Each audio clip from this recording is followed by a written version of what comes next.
Welcome back to the Berg podcast. Thanks for joining us today. With me today is Ford. Hey, how's it going? And Dan. Hey, everybody. And we are talking about the book today. So was it last week's episode? Last week's episode, we talked about a book we had read about 10 years ago called Right Away and All at Once.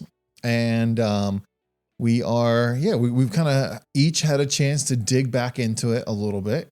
And we're going to talk through kind of what hit us the most, what we had forgotten, or maybe all of it, and kind of get a sense of where each of us are and what might come next. So I'll start with, the funny part is a couple of things. Like we just read like the introduction or whatever. It didn't even get into the steps yet. Yeah.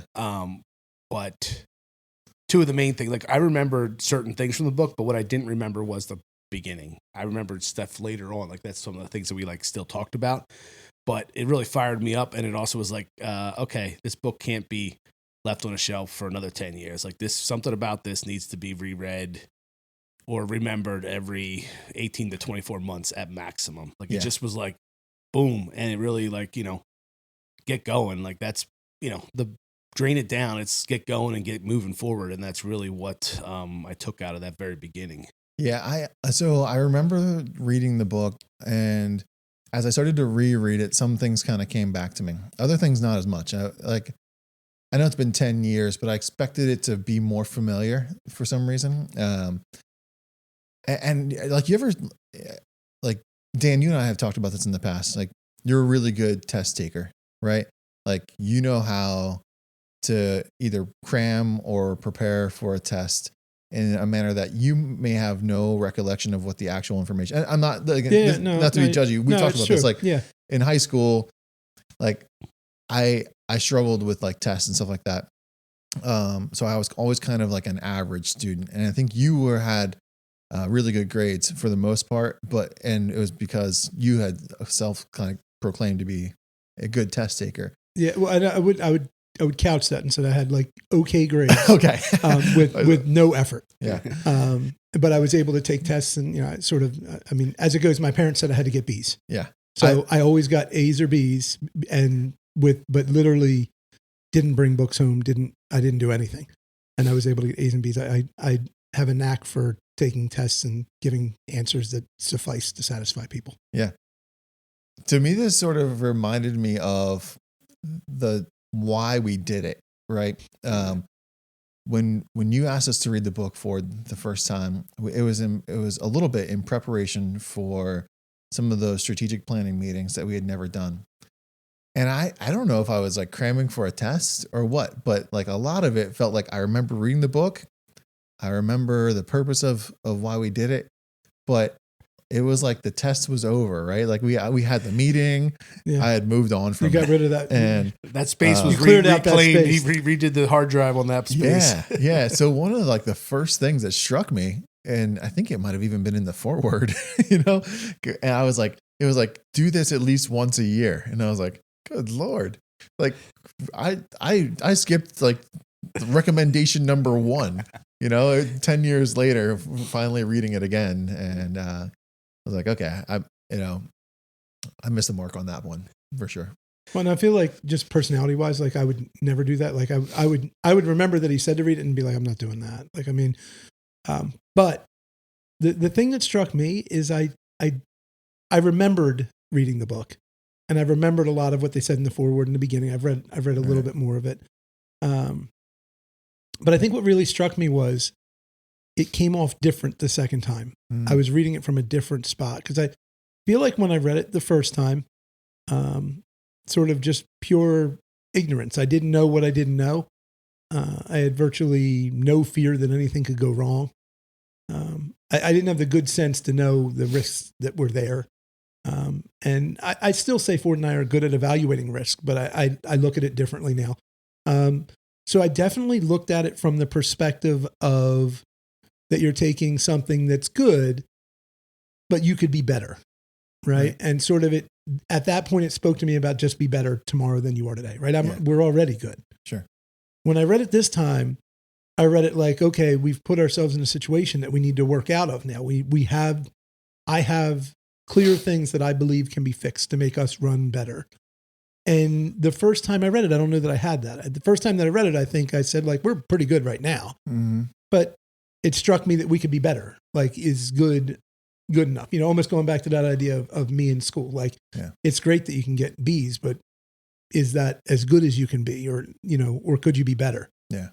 And this time I looked at it and I read it and I said, like, okay, we have found things that we need to be better at for our own good. And so that's the spot I read it from. So for me, I do remember it, but it was coming from two wildly different places of what I was reading that book and what I was reading into and getting out of it. Yeah, for sure. I don't know, Ford, did you feel it was the same or? I mean, I think that is the epitome. You're saying, like, before it was like, okay, just add fuel to the fire. And now it's a little bit different because it's like, you know, we are ready to go back and, you know, take names and, you know, hit stuff. Like, that's where we are. You know, we've trimmed some of the tree's been trimmed a little bit of some things, people that were not fully performing to join us. And so it's like time to really, like, it feels like we're back at that same spot, but we're in a different spot as kind of what you're saying. Yes. It's like, we're at that same spot where it's time to just like lock it in low and go. Yeah. And at that point, like, we were at capacity We thought of what we were doing. Right. Yeah. Yeah. And that is part of the book. So when Ford mentions, you know, pruning the tree, like, that's one of the points of the book that I'm this is where I'm bad at it. If you say, like, what page is it on, I have no idea. No. But pruning the tree is one of the things of, you know, Right Away and All at Once, is that you can't be better if you don't prune the tree. If you don't prune it so that it's healthy and it can grow, you don't allow growth. And the biggest point of the book that I took away then, and I think as we read it, I will probably take away now, is that growth is key, which is partly personality, right? Like, in other words, partly I'm always going to look at things that way, that the best way to fix something is more, right? Like, more will definitely fix it. But the book sort of tones you down, even though it encourages it. Like, it encourages the behavior that more and growth will make things better, but it has to be intelligent growth that's managed. Right. You know, so it's helpful for me with my personality because I know that, and I can look at it and say, like, okay, yes, we need to grow, but in order to grow, do we actually need to prune this thing a little bit so that it can grow in a healthy manner and not just be a gigantic mess that you can't manage? Sure. Yeah.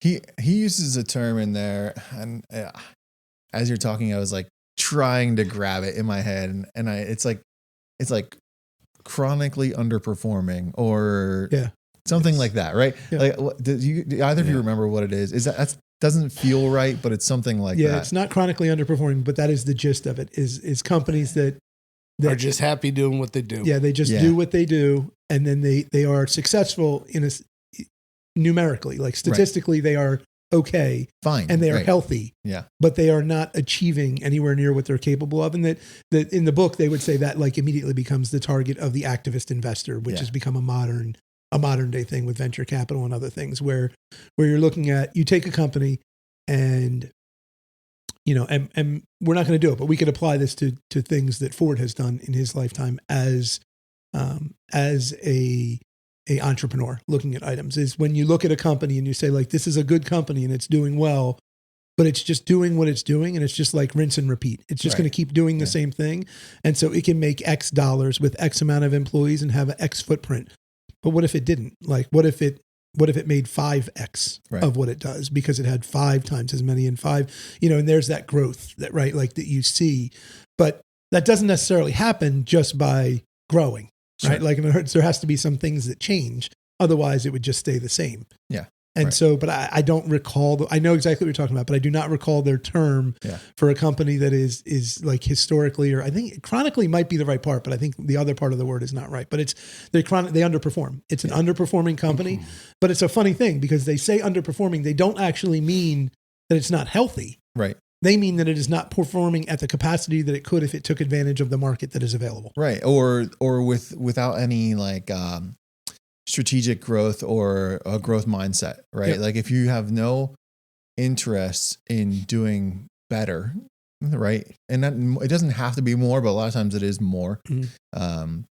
But if you have no interest in actually doing better, then you just are content with getting what you've always gotten. And that's what the activist investor is exactly what they started talking about, because it's like, all right, well, which would you prefer?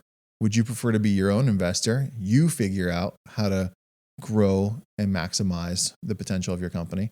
Or do you want to be, especially in a publicly traded company, which we are not, but in a publicly traded company, do you want to become subject to this activist investor type mentality where people see that underperforming nature?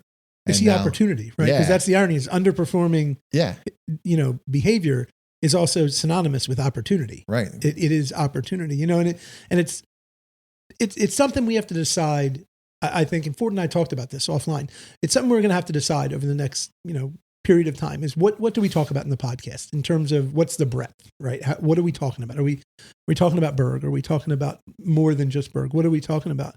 But it is one of the things, like when we talk about what we've done with some of the abilities that you and Tracy and Kelsey and Aubrey and Tori bring to the table, that we're able to do more things and we can help more people and we can replicate something that we think we've gotten pretty good at internally as Berg, right? And it really speaks to this book. In the book talks about that he uses a number of 4x, that you can be 4 times more successful in growth than you can in cost savings. And so that is always the balance that I think we never really put words to it, but it's interesting that this book does it for your and I, the responsibility of Dan and the responsibility of Brian. And the responsibility of Brian is really to keep the company running from a healthy fiscal standpoint, warn us when we're doing things that are potentially risky or dangerous to us, but also to ensure that our costs are in line, that we're not like out of line. Is our G&A still X? You know what I mean? What are all these numbers that we don't really see that aren't daily opportunities? Whereas my piece is to go find more. Let's find more work doing what we do with people we like, that in environments we like, where we can be successful, and we'll get more money and we'll get more top line and we'll get more employees and we'll be able to reward the employees more. And it's self-fulfilling, and it's something that you and I always work through. Is I almost at times feel like I get to do the fun part and you have to do the other part. You know what I mean? Like if we were like parenting, like I get to be the good fun parent and you have to be the unfun parent. You know what I mean? And it's something that you and I talk about, and like we bounce ideas off of each other more than people realize, because once I started to read the book, that's where it started. Like before that, we didn't do that as much. The relationship wasn't as strong. It wasn't as developed. But the other thing was the book gave us that guidance that you can't do one without the other. Like we can't just wildly grow with no real plan for what the pruning looks like. So whatever you want to call that language of what has to happen, that's really where the interaction between the three of us really occurs the most, is that interaction of understanding, where are we trying to grow? Then how do we get that growth? And then how do we manage everything around what that growth is? Because, if we go out and we look at a contract and we grow the company by 10%, right? Well, okay, so that's 10%. So then everything can grow by 10%. But did I need to grow everything by 10%, right? Or can you look at it and say, Dan, we can do that, but it's not going to cost us more here. But how are you going to fund that?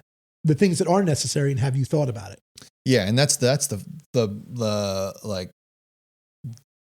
a clickbait type conversation there, right? Because it grew us by 10%, but grew us where by 10%, which is sometimes the argument, it's not even an argument. Sometimes where the conversation goes. Well, and what do you mean by where? If we could do 10% more revenue and make 0% more money, is that a wise way to grow? That's not so good. Right. And so, I think that like, where did we grow by 10%, or where do we want to grow by 10%, and why? Is a lot of times what should be the driver. Right. And why? Yeah. And why? I think the conversation that you and I have a lot, and it's something that like is a healthy balance, is how do we get to where we want to go? And do we have the right timeline and the right funding? Right. Yep. And that's always, I think the three of us have that conversation a lot. Welcome to construction. Because I think at times the fun part, I think all of it's actually a lot of fun, truthfully. And you guys don't necessarily see the piece that I do as fun, even though we have a different sense of fun at times. I enjoy it. Yeah, it's problem solving. It's like playing a game, right? But like, how do we accommodate both things and make sure we do it in a healthy manner? So the balance, the fortress balance sheet. We didn't know about that, right? Like we didn't know about that when we read it the first time. Yeah.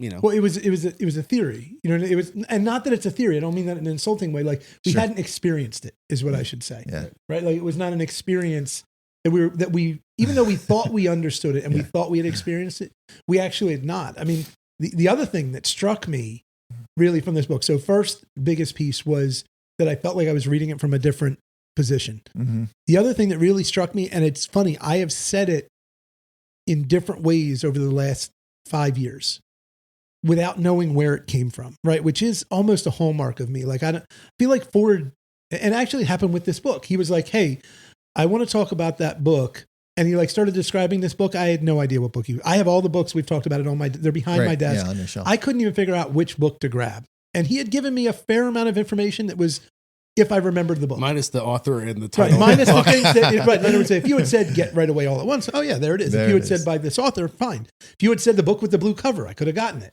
But when you gave me all the descriptions, does yours have a blue cover? Well, it doesn't have a blue spine or something. Well, the book is blue. The book is blue. Oh. And then, I was like, mine is not. No, yours is white. Are we reading a different book? This explains the problem. Oh, now I see.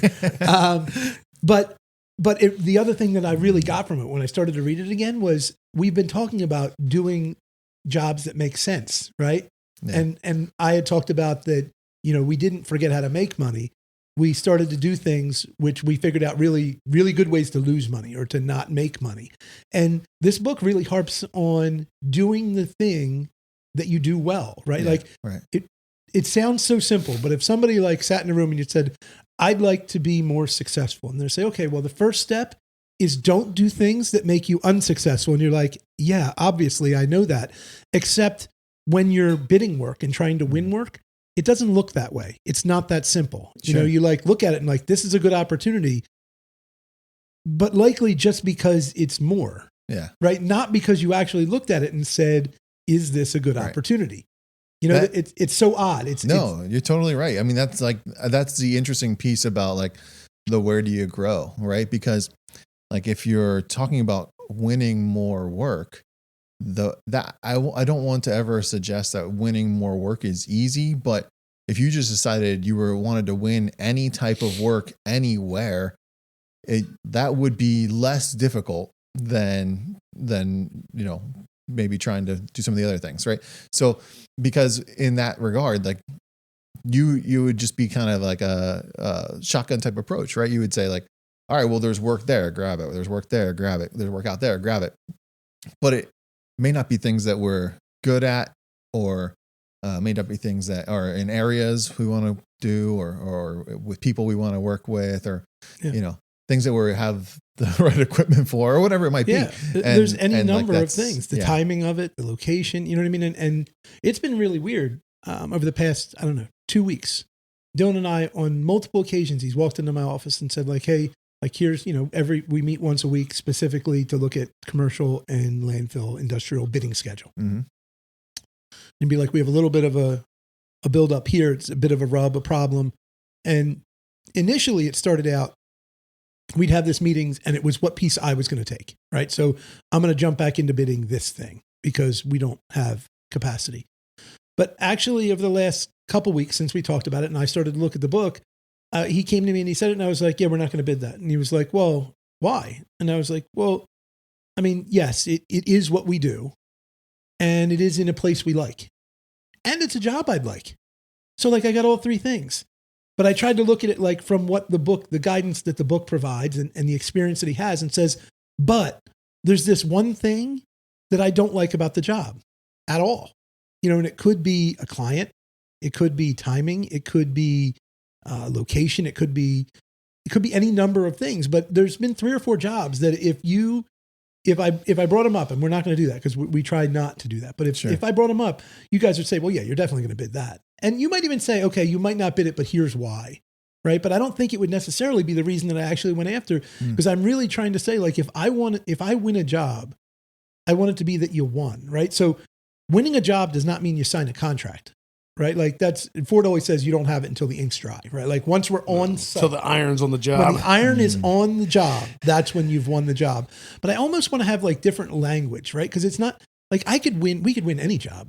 You know what I mean? Like, I don't, You could be awarded any we job. could be awarded any job. But did you win? Did you win? Yeah. Right. Like, in other words, because Yeah. the scariest thing is when you look back years later and realize that you actually lost. Right. You know, like, in other words, it'd be like if you played a game and you get to the end and you're like, we won, and you're celebrating, you go out to have dinner with everybody and you're all celebrating, and all of a sudden somebody hands you a newspaper and you lost. Yeah. But you didn't know it until someone else told you, because you didn't even understand the game, and you didn't realize the cost, and that's what's funny about it is in our business, it's a question. Cost is the right word. Sure. Like, what does it cost you? Not just in terms of dollars, but people, culture, morale, equipment usage, like all these things. What did you give up to get what you got? And did you give up less than you got? If you did, then you won. And if you didn't, then you lost. Yeah. And so it's hard to believe that from the first, whatever it is, 70, 80 pages of that book, I can get that much. But I think it's why Ford said, like, let's do this, because he read it and he got sort of, you didn't say anything. You just said, read it. And then after I read it, you're like, what do you think? And I was like, it kind of hit me. Like, what are we doing here? Like, did we forget these things? Especially as we reference them, right? Sure. Like, that's the craziest part, is it'd be like, if you make all these references to the thing, but you're not doing step one. And in like a crazy way that I'll make an analogy, I had to get my snowblower fixed and didn't do it in time, or pick it up in time that I could actually use it. So when we got home from skiing, I shoveled the whole driveway with the girls. But before I got it fixed, I pulled out, the package that I got when I purchased it.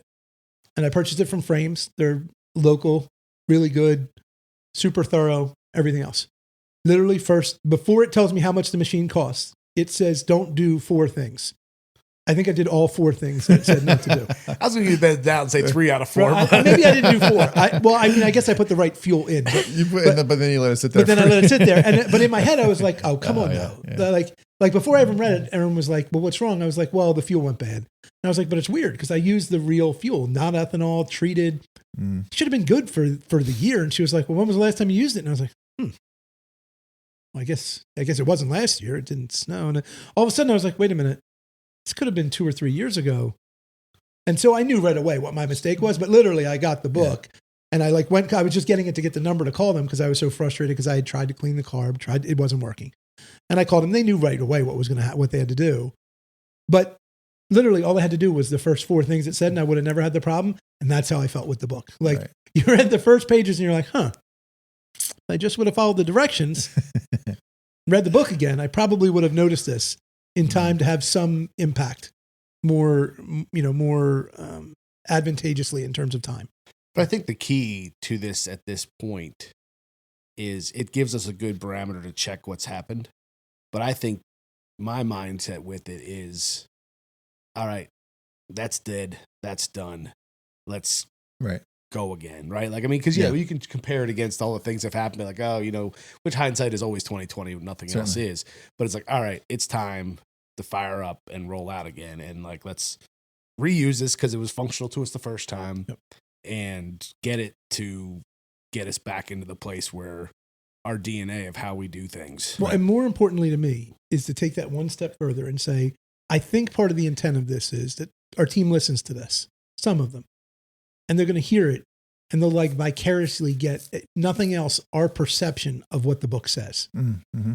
But there's a hope that some of them come to me and say like, hey, I read that book, or, hey, can I have your copy of the book so I can read the book? You know what I mean? Because I don't need everybody to go out and buy the book, right? Sure. Like we have a few copies. If you want to read it, tell me and I'll give you my copy once I'm done reading it again. But that because there's the traction. Like the traction is not that I remember what the book says. Yeah. The traction is that we all know what the book says. And if we buy into that as a process, as a path, then we can all keep each other in check, honest or help, like however you want to make that language. And it's also a good explanation, but let's think of a different word, explanatory of why we're doing certain things. Yeah. Because as we've grown and as we've done things, the 3 of us might know, but maybe it didn't get out to everybody. And so if there is this guiding thing, it helps people that have concerns that are not concerns, but the only reason they're concerned is because they don't know and they want to know. Yeah. And so this is the kind of thing that like, hey, if they want to read it or they hear what we're saying and why we're doing things, and they can come repeat it, listen back to it or whatever the scenario is, it helps them, fill in some of those gaps that, we try and over communicate, but reality is not everybody hears it in the same manner. So, and if maybe people aren't interested, but if people that are interested are curious why we're doing certain things, this helps kind of get them to easier way to be on understanding of why certain decisions are made.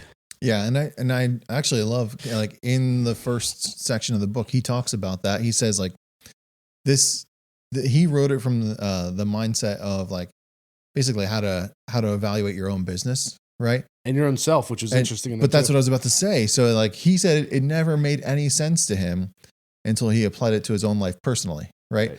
Like this is like a life thing. So like in some ways, it's about being purpose driven with your own intentions. Like if you don't have intentions and you don't have purpose, whether it's in life, business, otherwise, then you're kind of just going to float. You're going to be impacted by whatever impacts you as opposed to trying to create your own path. Well, and that was the part that struck me most about in the beginning of this book is the application of it on a personal level. Right. Right. And I think that I have learned, though I'm not involved in it, the value of what exists in this like Lancaster County area, right? Like the way the people are, the way that they have been impacted by the various religions and work ethic that exists out here. And so how they behave, how they act, what you can expect from them. It is not the same as where I came from, right? Like where I grew up, I'm not making it bad. I'm just saying it's different. It's just different. And it really struck me where I am right now in my life, right? And we talk about all the times. We're literally at the 3 stages of life with lives with our kids. Like your kids, you're 3/4, you're mostly to an empty nester. You are close. He's right? like the 17th tee box. He's like the 17th tee box at this point. I'm at the turn. I just got like a hot dog. I'm feeling pretty good. And then I saw like I saw the backside. There is a lot of hazards I got to deal with over the next like 5 to 7 holes to try and get through the front of it was awesome. Ford, he's just out of the tee box. You might be on like hole number 2 or 3 here. You got some things going on. So maybe you're at 4. I don't know. But in that scenario, like it was very personal to me when I started to read it this time about the pruning thing from a personal standpoint that like, I have to be careful of who I let be a part of my circle. Because it impacts you. You know what I mean? Like it, and I know what I'm thinking about specifically is about sports, right? With the girls, that I need to make sure I surround myself with people who are neither too high or too low on sports and they don't have to be just like me. They can have different views, but I would like to be surrounded by people who have similar expectations in terms of accountability in that that people, they're going to hold their kids accountable, that if they want to do something, then you're going to do it. And if you don't want to, you don't have to. Yeah. But if you sign up, you're going to do it sort of thing, those sort of behaviors. It's not about where will they play or how far will they go. But I started to realize I was allowing myself to be impacted by other people who I didn't inherently agree with what they said. Like sure. I might like them as a person and I like their kids, but they talk and I'm like, okay, that's not in line with my expectation. And if we're going to interact, you're going to have to know I do not agree with your position. Yeah. And we can talk about it, but your position is not valid to me. I think it's a crazy stance to take. And in a funny way, I didn't even think about it that it was the book. It was just me like realizing like I need to like take a deep breath, step back and manage my interactions and say like, okay, people need to know where I stand so that I'm not, but it was a self-preservation move. It wasn't about trying to get people to believe I was right. I don't care. It was about saying, this is what I just want my kids to be happy and successful. I will support them in going as far as they'd like to go. That's it. Yeah. If as far as they like to go is middle school, then that's where they go. If it's high school, that's where they go. If it's fortunate enough and they want to, and they can play in college, that'd be amazing. Mm-hmm. Right? Like, I don't know, if one of my daughters could somehow play on the U.S. women's national team, I'd be like Jason Kelsey and Travis Kelsey's parents. I'd walk around like George Jefferson. But that's not my call. And so to plan your life around these things, I started to see like, okay, I need to be careful with the circles I'm working in right now and just know who I am and make sure the girls and Aaron and I are all on the same page. And then sort of prune that tree back from a family standpoint, from an interaction standpoint, and say like, let's surround ourselves with people who have a similar view and a similar expectation of how you behave as a good person, mm-hmm. and just move on from there. Yeah. And we may still have to interact with everybody, but we'll know where we stand. Right. That's a real interesting thing. Go ahead. Yeah, Cyrus. no, I loved a little bit how he talked about like the 1-page plan, right? And like, like physically take those things and write down the 3 to 5 things that you have to do that are the most impactful, and then come up with an appropriate timeline. Right. And because I think that I think it's really easy, like personally, to be so impacted by environment. Like you're talking a little bit about environmental impact, and that happens a lot with youth sports, and like everyone's got a different idea of what it should look like. And if you don't have your own opinion, and not even if you don't have your own opinion, but you don't have your own path and goal and initiative, like you're so heavily influenced just simply by what is around you. And I thought like that was, I'm not like, we talked about this actually right around New Year's. We talked about, I'm not like a big like New Year's resolution guy, right? I'm not going to be like, this year I'm going to lose 10 pounds, or like, I don't do that. I would say like I'm goal driven, and I'm certainly task oriented, but I thought that was like really impactful. Like, what are like the 3 to 5 things that are the most important, and what is what are the steps to achieving this? So. It's so easy. He said this in the book, and it's so true. If I said, tell me everything that is good or bad about anything, you could write a lot. Sure. Like if I said, like, Brian, tell me what is good about the snow, right? Yeah. Like you could write lots of things. It could be personal. It could be business side. It could be travel. It could be, and it could be any number of things. If I said what's bad about it, you could write a million things about what's bad about the snow, right? But if I said, like, tell me the 3 things that would best help you to deal with when it snows. Well, that's much more concrete now. Like we're not all over the place. We're very focused, and again, when I read the book, when I started to read the book, that was part of it again. Is like, I feel like there's so much of it that we all internalized and we started doing, but we may have forgotten why we were doing it. Right. And so it lost some of its punch because we were still trying to do it. Like you and I would sit down and like, what's the most important thing that we can do? You know what I mean? Even like make it, you and I look at AR or especially accounts receivable, right? So we're looking at accounts receivable. And so, you give it to me and I look at it and I'm like, okay, well, which are the ones that are a problem, right? So this is the ones that will be the most impactful if we can address it. Let's see if we can address it. And we might check off some and say, listen, Brian, I know this to be impactful, but we're not getting anywhere with this. Let's focus our energies. So we're doing the exact thing, right? We're identifying the 3 to 5 things that we could do that would most impact the situation on an AR, right? But we're not inherently thinking about why. We just started to do the thing. And I think that's the value in rereading the book, is to get back to the why you're doing it. Like, I'm doing it because that's going to make a change. But that also means if I'm going to do that, I have to get a change. It isn't enough to just say, yep, Brian, these 3 things, they are very important. You know what I mean? Like, yes, we've circled them, we highlighted them, we both know it's the 3 things. Yeah. Then the next week or next month, we go highlight the 3 things again. Like, that's great. You identified the 3 things that we're going to make a change. Yeah. It is still important. It is still a problem. Yeah. Like all you did was identify it. And that's what happened as we sort of lost our way with the book, was as we started to do the things with the rocks, which, right, like it's similar. Yeah. Right. And Ford makes jokes about it, that we would deal with the rocks about an hour before we had a meeting and be like, okay, what were we supposed to do over the last 30 days? Did you do it? No. Okay. What can we, how can we manipulate this so it looks like we achieved something and we set a new goal? Right. It's pending. It's pending. Right. And so it lost its punch over time because we stopped doing it.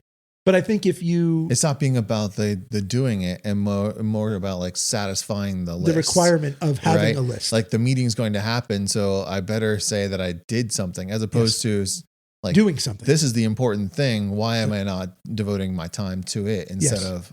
Thank you. That's sort of the point I was trying to get to. Is it's easy to make a long list of everything you have to do. Yeah. It is harder to make a short list. It is really hard to make a list and then achieve or meet the tasks that you set. Right. But if you do it, it is impactful. Yeah. And you don't have to do it all. You know what I mean? Like, in other words, like, let's say you set 3 tasks. Yeah. If you take care of one task, well, you may not have gotten all 3 done, but the one task, the one lever that you pulled in his language would make a difference. Now, it would be better if you could pull 2, Sure. but you could pull the second lever next month. But if you just sit there and stare at these 3 levers and try and figure out how to pull them, you get nowhere. Well, I do love too that he talked about. So, I mean, there is like in the 3 to 5 steps, there is like a little bit of an immediacy, right? Yes. You know, the right away, all at once, like the 3 to 5 things that you can do now, Right away. But I do love, like, especially in a business sense, but I think this is true in a personal sense too. Like in each one of these situations, there are going to be some things that you got to tackle on your own, right? But not necessarily all of it has to be done alone, right? And I do think that, like, as human beings, we were made to do life together, right? I think that's evident in a lot of different ways. Whether it's from a religious background or a social background, or, you know, there's a ton of research about why humans are supposed to be together. Or when everybody wears Eagles hats. Yeah, you know. Could you find any green? I was in Central PA, and everybody had green on. Everybody had green. They on? had converted. Well, I have a kid who lives in Philly, so he was up late last night. Oh yeah. Anyways, but I think that, like, along those lines, like, doing life together sometimes means like who can you, like, pull in to what it is you're trying to accomplish. And he says it in the book, like, take those 3 to 5 things. What are the things that you personally must be responsible for, must have your hands on? But are there things that you can say, like, hey, can you help me? Can you come alongside me? Can we do this together? And if it's personal, that might be close friends or family. If it's in a business sense, it might be other members of your team, or other, like, trade partners potentially that you can lean into and stuff like that. So I just love that while there is immediacy and urgency to it, he doesn't ever once say, like, you have to own it, but you don't have to necessarily, like, be overwhelmed by the 3 to 5 things. You've got to, like, figure out the right way to get it done. Well, 2 things that we can make their own podcasts out, but the whole friend thing is interesting. What you said about pruning or whatever, there's all those sayings that, like, the 10 people you hang around or how you're going to be, or, whatever scenario is. Yeah. And, I'm blessed. I grew up in this community. So, like, I still have friends from junior high or even younger. And then we get to meet a lot of very interesting people in the places we go, and the people, which book are we always doing? The places you'll go. Yes, we reference that a lot, Dr. right? Seuss. It's amazing how you meet interesting people. And that's always a tough one for me, because I still trust my base group, even though, because, like, we've all met people that, like, literally are constantly changing their group to try and, like, improve themselves or something, we'll call it. And you're just like, yeah, you're phony as a $3 bill. Like, come on. Like, you can't, like, people read too much into that whole thing about, like, well, we'll be whatever this is. And like, well, I want to hang out with these people. And it's like, you have nothing in common with those people, but you're just trying to make up some social or economical ladder. And that's your only target for trying to actually make new acquaintances. And, I think sometimes that the cool part is if you just let it naturally go, life changes, but there is new people that might come into your life for a while, might stay, might not. It just depends on the person. But then the second piece was, like, we started this part of this, what's the fancy word now? Stratox, or, strategic, blah, blah, blah. They make, code words for it. You can't say strategic, get to say strat. All right. But I was listening to. I didn't read that piece. Yeah, no, that actually came out of a couple other things I was listening to. Okay. One was from Eric Ritchie and the boys up at Sargent, and they were talking about, they were doing strategic stuff 20 years out. Yeah. Now, worry about today, then 6 months, and, like, that was the huge thing for us when we started this book back the first time, was that, like, we were all in the daily grind, and we picked our head up and we were able to kind of get some things going. And then we've achieved those things, and now it's time to, further out. It's constantly looking out. The base of where we are now is so different. Like, if we really sat down, which I feel like will happen now. I feel like reading the book will facilitate us actually sitting down and doing it again. It would be it will be an interesting conversation when it happens now, right? Because when we first did it, we put goals that were 4x right? 3-4x time, so 3 to 4 times what we were. We're like, if we could grow to this in time X, that can't be the meeting. Like in other words, that it just can't, because it will break the covenant of what we believe Berg is supposed to be and is meant to be in the community, in the sense as an employer, all of those things. Like, I don't think we can go 3 to 4x and still be that thing. I think we would be something else, and the something else could be good, but it's not what we planned for it to be. So it would be a systemic change in what we think Berg, what we want it to be. And I don't think that's where it would go. I could be wrong, when we have the meeting, but I feel like it's going to be interesting because it's going to be so much more about doing the work we want to do. Like getting to the point where the work we do, which has some total value, which will yield us having a certain amount of employees, right? And you can get into all the back end math that you can work, FTEs, and you can work revenue dollars, and you can work all these things to yield a reward for the team that we feel is fair and worth doing. That the answer is not a multiplier. The answer is, how do you prune it so that we're working for great partners who we really enjoy working with, who want to have our services, and that's the pruning. Like, so in that sense, maybe I'm wrong. Maybe we are the company that is now just needs to be performing. Maybe I'm completely backwards. Maybe I read it the first time and thought, I brought New Jersey with me and thought, we're great. We just got to be a little better. And I read it now and I'm like, okay, we have to now fix what we know we need to, because this is how we become great again. But maybe it's actually backwards. Maybe in the first place when we read it, we were just trying to figure it out and we didn't have an idea really or a plan. And so while we weren't doing poorly, we just were going wherever we were going, like a chip on a water. Whereas now we are just performing at the level we're performing, and we need to get to be great. And maybe maybe I read it and it's completely backwards. As I think about it, that really we are exactly that. We have all the tools in place that we need, because I think we do. I think we have the leadership. I think we have the base team. I think the team will have to grow a little bit back to numbers that are more like they were a few years back, because I think we need to get to certain numbers, in terms of crews. I think we need to have a certain amount of crews to make this go. But for me, it's about pruning now. It's about finding the right X amount of jobs in the right location, and let's go do that work, because it will go well, because you're working with people you like in places you like, doing things that you do. And you do that, and what the book predicts will happen. And so that's the part that really got me as I started to read it, was we're right there. Like, nothing's changed. Let's go do this thing. And it's just as exciting now as it was then. The challenge is just as exciting. Yeah, that's cool. I think it'll be interesting to see as we continue to talk about this for the next couple of weeks here, like how that fleshes out, like, as we start to all formulate our own opinions and then get together as a group and hash them out. I think that'll be a lot of fun. Yeah. Basically having a strategic meeting right in front of you. Right in front of you. Live. Yeah. And the crazy thing, Bryce, as I think about it, yeah. and we're sitting here and we're doing a podcast about a book. Yeah. Now, when I was in school, a podcast didn't exist. They did have books. But I literally, I feel like if you could find, first name that comes to mind is Miss Danaluzzi.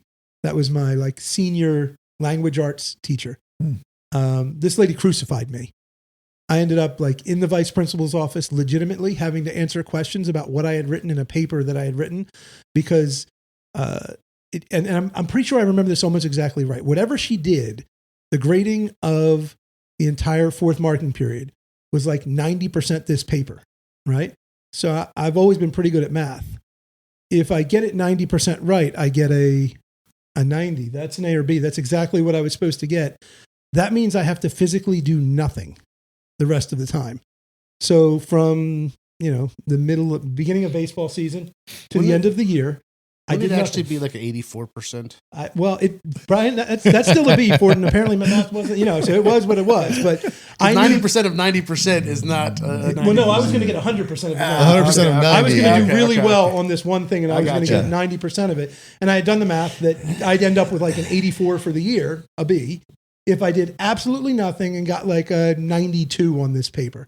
And I wrote an outstanding paper. And the woman did not believe I wrote it. She thought I had there was no internet yet. She thought I had bought it from somewhere. And so I had tests on it. She would erase words and I had to take tests. And it was ridiculous because I did write the paper.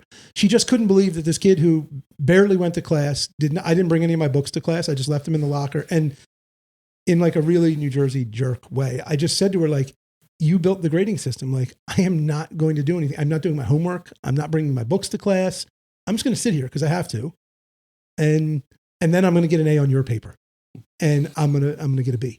And she was furious. And it is so striking to me that I'm sitting here doing a podcast about reading a book that I've actually read and will read again. The irony of it is something that just takes me back. To think that now I would do that. And I don't know how you feel about it, because like you've said, you had to work. So I feel like you would put in effort as Brian always does, and you'd be super prepared. So not surprising that Brian would do a podcast on books.